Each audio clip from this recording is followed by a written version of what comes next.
Welcome to the Hindu Current Affairs for Beginners. Let's start our today's session.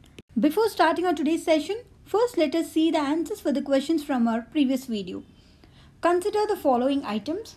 This is the prelims 2018 question. Consider the following items: cereal grains hulled, chicken eggs cooked, fish processed and canned, newspapers containing advertising material. Which of the above items is or are exempted under the goods and service tax? The answer here is A, one only. Only the cereal grains hulled is taxed at 0%. The next question is, the term domain name server recently mentioned in news is related to. It is an internet directory. What is the purpose of this domain name server? It helps to convert the domain names. For example, like www.google.com, which are easy for people to remember. It will convert these into IP addresses. For example, like 192.0.2.44. In this way, it will convert these domain names into IP addresses, which are used by the computers and machines to communicate. If this DNS is either slow or if it fails to work, the users will not be able to locate these web addresses. Now let's start our today's session.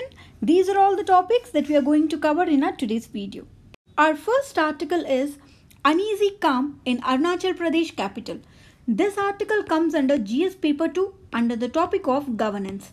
And the subtopic here is government policies and interventions for the development in various sectors and issues arising out of their design and implementation. From this article, from the prelims point of view, what we are going to study here is, what is this PRC, Permanent Resident Certificate, what is its meaning and why it is issued. If we see the context of this particular concept, violence erupted in Arunachal Pradesh over the issue of this permanent resident certificate to 6 non-tribal communities who were living in Namsai and Changlang district, and to the Ghorkas who were living in Vijayanagar. Now let us see what is this permanent resident certificate. The state government of Arunachal Pradesh issues the domicile certificate, which is also known as permanent residence certificate, to the residents of the state who stayed in that particular state over a period. Those citizens who are not currently residing in the state in the name of education or some other works in the name of migration, but who are sure of permanently staying in Arunachal Pradesh, can also apply for this permanent residence certificate. Along with this permanent residence certificate, the state also offers temporary residence certificate for those who resides in the state on a temporary basis. The purpose of this certificate is, this permanent residence certificate is a legal document which serves as an evidence of residence, and this certificate must be submitted whenever a residence proof is required.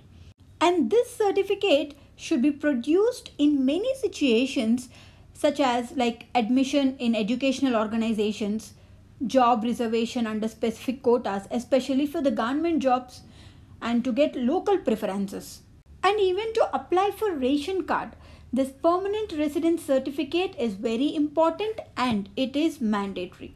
And to avail the provisions of various schemes of the state or to claim scholarships of the state, this certificate is very essential. The next article is banks may set repo rate as benchmark. This article comes under GS paper 3 under the topic of economy, and here the subtopic is banking. First, let us see what is this article is all about.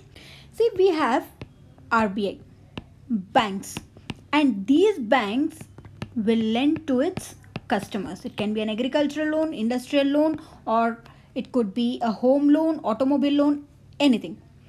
And when they are in need, banks borrow money from the Reserve Bank of India. And Reserve Bank of India will lend to the banks at an interest rate which is known as repo rate. At present, this repo rate is 6.25%. So, when this repo rate is decreased, that is the interest rate at which banks, the Reserve Bank of India lends to the banks has decreased, then banks should transfer the benefit which it has got acquired from RBI to its customers. That means it should also decrease the interest rates while lending to its customers. This particular concept is known as monetary transmission, but this is not being happened. And there is one particular concept known as marginal cost of lending rate. This is the rate below which the banks cannot lend to its customers. But under specific conditions as authorized by RBI, banks can lend to their customers even below this marginal cost of lending rate. So now, if RBI reduces this repo rate, then banks should also change their marginal cost of lending rates, because this is the rate below which banks cannot lend to their customers. So as they are getting the benefits in the form of reduced repo rate, then this MCLR also should get reduced. So we can say that this repo rate and MCLR are interlinked. So now, this article is all talking about there has to be external benchmark rate which will make sure that the interest rate will not change for these lending rates. The interest rates for these automobiles and home loans will not change for the entire lifespan of this particular loan. So RBI is saying that there are 4 methods through which we can set an external benchmark. One is the repo rate. We can use this repo rate, and based on this repo rate, we can decide our lending rates, or based on which lending rate we should lend to our customers. This has to be decided by the banks. And the other thing is 91 days of treasury bill, and the other one is 181 days treasury bill, because these treasury bills are used as a collateral by the central government to get money, to raise money from the banks.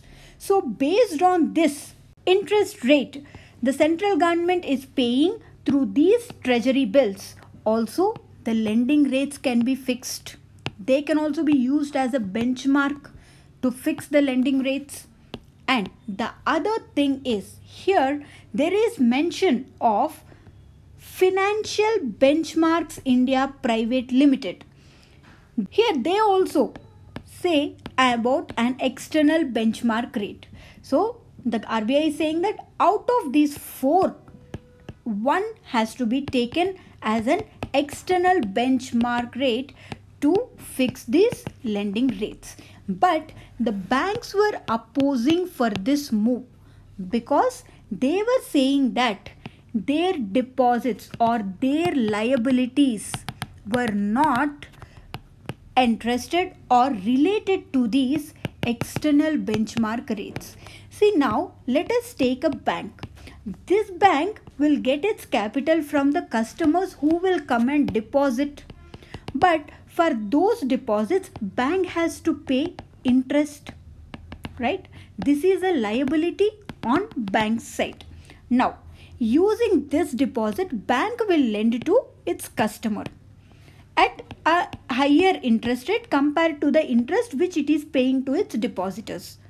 Now, see, this entire concept of monetary transmission, when repo rate has decreased, those benefits should get transferred to the customer, is related only in the bank's assets format, but they are not related to this deposits thing or their liabilities thing, because here they are saying that transfer these benefits that you acquired by decreasing the repo rate to your customers. That means you should decrease the interest rate.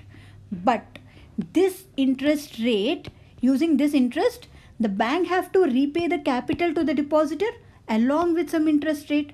But the leftover is the profit to the bank. But this monetary transmission is not being applicable to these liabilities thing. If bank is reducing the interest rate here, they should also reduce for the depositors. At lower interest rate, they should take the deposits. But the situation is not happening here. That is the reason why banks were opposing to have a new external benchmark rate to fix their lending rates.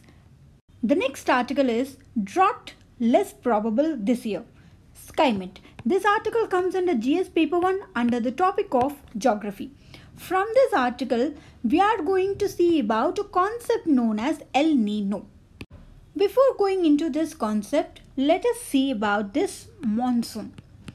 We know that in India, from agriculture to economic policies and to disaster management, a lot of things depends on this particular phenomenon known as monsoon. This monsoon is a recurrent event and there are lots of factors which affects its duration and intensity over the country. And this is basically a result of a flow of moisture laden winds because of variations in temperature across the Indian Ocean. And there are lot of climatic phenomena that affect this monsoon. Out of those, one is this El Nino. Now we'll see about this concept known as El Nino. First, let us see the origin of this El Nino. Before getting into El Nino, we should know about a concept known as ENSO. See, these El Nino and La Nina, these two are the opposite phases of ENSO. This ENSO means El Nino Southern Oscillation, and this cycle is a scientific term that describes the fluctuations in temperature. It describes about the fluctuations in temperature between ocean and atmosphere. Where? In which region? In East Central Equatorial Pacific region. The area between South America and Australia near the equator. Here you can see that the region between the ocean and the atmosphere in the East Central Equatorial Pacific, the area between South America and Australia near the equator. This is the region. So as we spoke about ENSO, these two are the phases of this ENSO. One is La Nina and the other one is El Nino. This La Nina is the cold phase of ENSO, whereas El Nino is the warm phase of ENSO. These deviations from, see, cold and warm, the both are the extremes. These are the deviations from normal surface temperatures, and they have large impacts not only on the ocean process but also on global weather and climate, including India. So now let us see what is the mechanism of this El Nino. It is very important to understand how these phenomena affects the monsoon system. In order to know this, we must first know how both pressure and temperature were distributed in this region. See, in case of a normal monsoon season, the pressure distribution will be in this way. See, here you can see the Peruvian coast, which has a relatively high pressure than the areas near Australia and South Asia. So the Indian Ocean is slightly warmer than the adjoining areas, which is the West Pacific. And here the pressure is relatively low due to warm seas. So this is the reason why the moisture laden winds, they move from near the West Pacific to the Indian Ocean and from there onto the lands. The pressure on heated Indian island is much lower than that in the Indian Ocean. This will facilitate the movement of monsoon winds from sea into the Indian land without any diversion. But if there is any disturbance in the normal distribution, then there will be a change in the way the trade winds blow. And here, if we see the Peru current, which is also known as Humboldt current, it is the cold current. During normal years, two things will be strong. One is this cold Peru current and the other wind is trade winds. So as a result, this cold water here in the Peruvian coast will be dragged from Peru towards Australia. So what will happen here? The water region around Australia is called as West Pacific Pool. Here there is low pressure. So what will happen? The warm air will ascend, resulting in cloud formation, and there will be rain all over North Australia. This air will join the Walker cell and it will begin descending near Peru. And this descending air, which is nothing but the anticyclonic condition, resulting in high pressure, and there is stability here, so there will be no cloud or rain, which is also the result of drought in Atacama Desert. So in a way, two cycles have got created. One is below this water moving from Peru to Australia, and above the water is air moving from Australia towards Peru. So now let us see the situation during the El Nino years. This El Nino is an oceanic and atmospheric phenomenon which leads to unusual warming of water in the Peruvian coast. Here the water has got warmed up in the Peruvian coast, resulting in low pressure. This condition will develop in the eastern Pacific, Peru, and the cold condition and high pressure will be there in the western Pacific, that is in the Australia.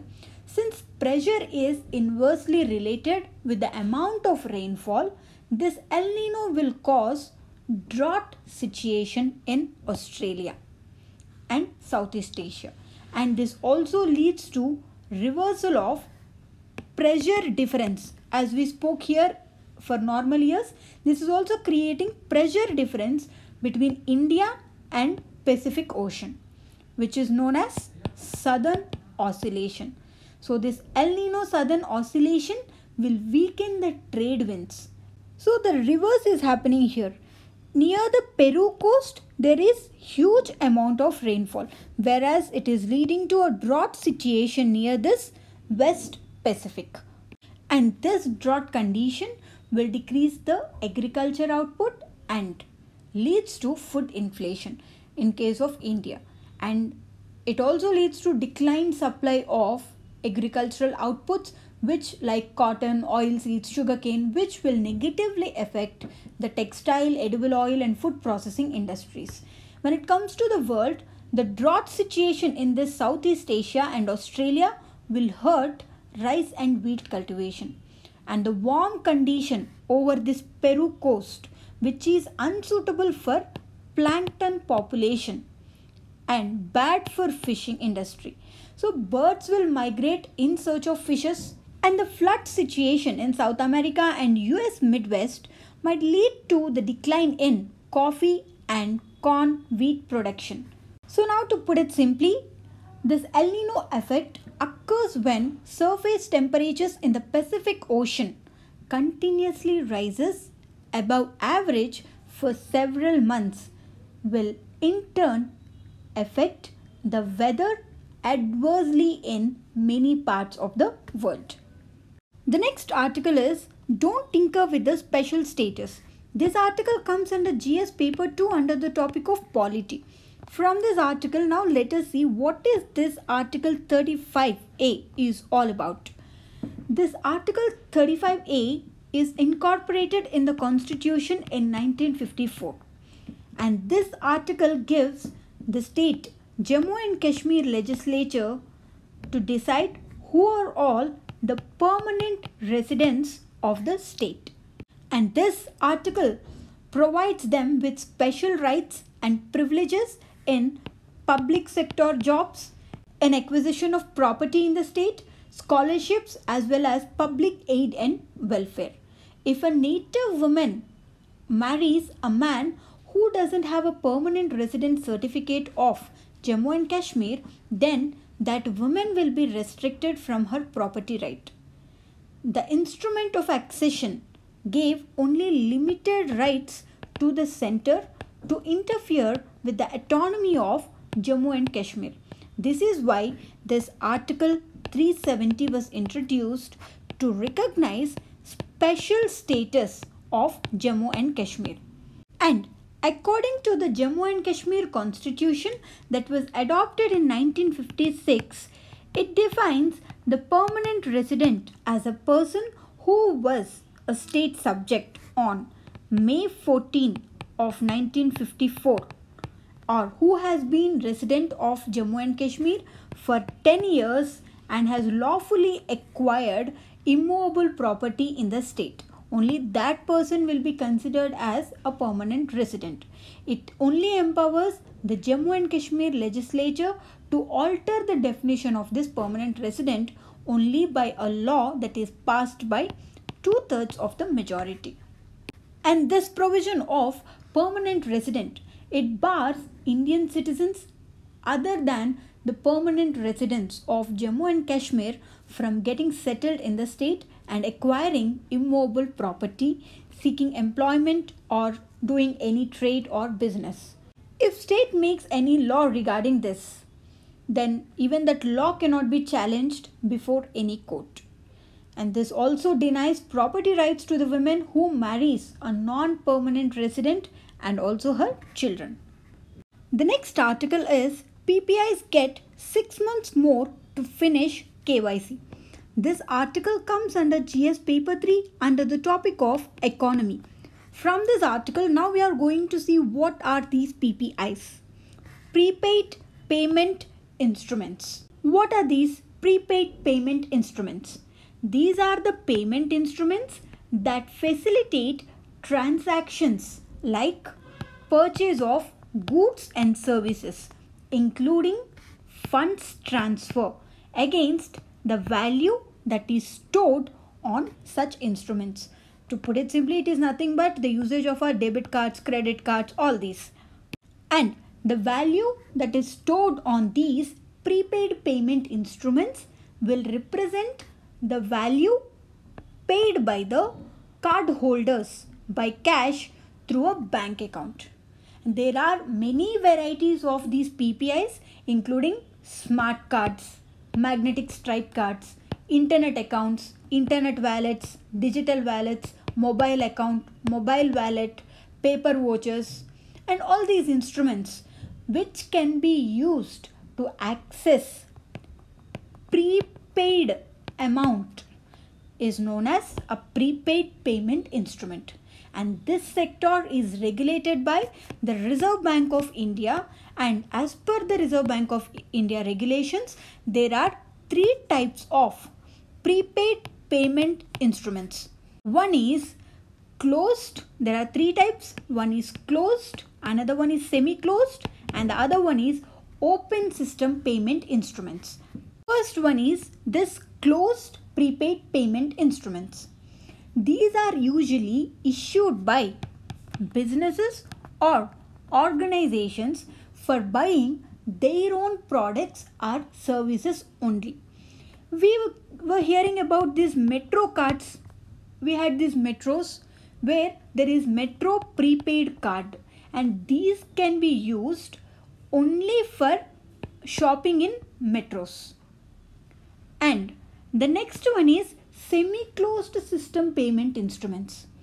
These semi-closed instruments are redeemable at a group of clearly identified establishments or stores who enter into a contract with the issuer. Now there is a card and someone has issued this card, and some group of stores were saying that we can accept payment through this card. See, now for example, we had this Paytm, Tej app, all these. See, now so many stores were saying that payment is accepted through Paytm, payment is accepted through Tej app. So it's like group of stores were saying that here a payment, they will enter into contract with the issuer to accept that as a payment instrument. And here this will not permit cash withdrawal. For example, let us see the example of these Sodexo cards. These are the meals cards, and these meal cards can be used in KFC, McD, all these. In designated stores, these Sodexo cards can be used to purchase certain goods. Now, the other thing is, what is this open system payment instrument? These are nothing but our debit card and credit cards. They can be used for purchasing goods and services and provide us the option to withdraw the cash from ATMs also. So the example here is debit cards and credit cards. Now let's see our today's prelims questions. The first one is related to prepaid payment instruments. And the next question is how La Nina is different from El Nino. Try to answer these questions and post your answers in the comment box, and tomorrow we'll see a detailed explanation for these two questions. And this is our Law Epsilon's website where you can access the notes for this video, and this is our official Telegram channel where all the relevant material of Law Excellence will be posted there. Thank you.